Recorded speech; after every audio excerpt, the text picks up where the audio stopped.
Bonjour à tous. Je continue à vous partager des extraits du livre du pape Benoît XVI, Jésus de Nazareth.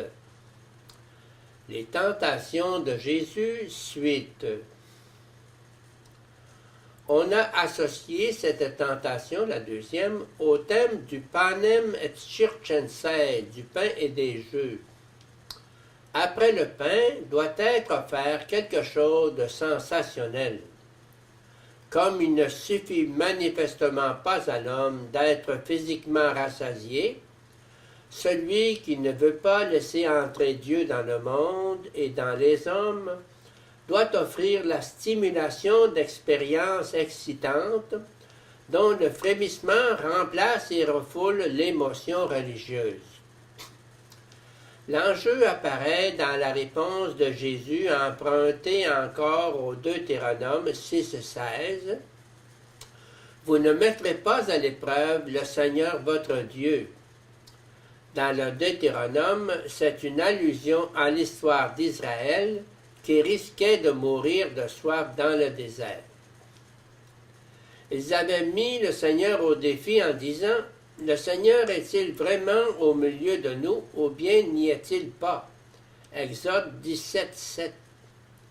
Il s'agit donc de ce que nous avons déjà mentionné précédemment. Dieu doit se prêter à l'expérimentation. Il est mis à l'épreuve comme on teste les marchandises.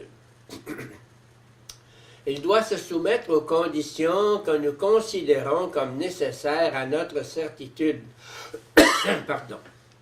S'il n'accorde pas maintenant la protection promise par le psaume 91, alors il n'est pas Dieu.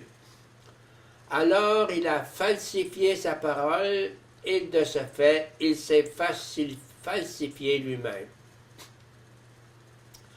La présomption qui veut transformer Dieu en objet et lui imposer nos conditions expérimentales de laboratoire ne saura trouver Dieu, car il suppose déjà que nous nions Dieu en tant que Dieu, parce que nous nous mettons au-dessus de lui, parce que nous mettons de côté toute la dimension de l'amour, de l'écoute intérieure, et que nous ne reconnaissons comme réel que ce dont on peut faire l'expérience, que ce qui a été mis entre nos mains.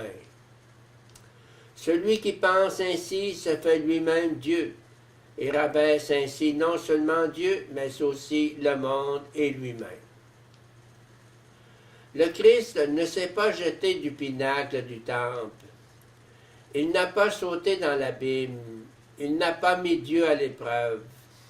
Mais il est descendu dans l'abîme de la mort, dans la nuit de l'abandon. Il s'est exposé comme un être sans défense.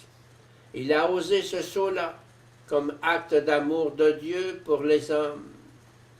Et donc, il savait qu'en sautant, il ne pouvait tomber finalement qu'entre les mains clémentes du Père. Il sait que le fondement du monde est l'amour, et que par conséquent, même là où aucun humain ne peut ou ne veut l'aider, il peut continuer à cheminer dans la confiance en celui qui l'aime. Cette confiance à laquelle l'Écriture nous autorise et à laquelle le Seigneur, le ressuscité, nous invite, est quelque chose de tout à fait autre que le défi aventureux adressé à Dieu, qui voudrait faire de lui notre serviteur.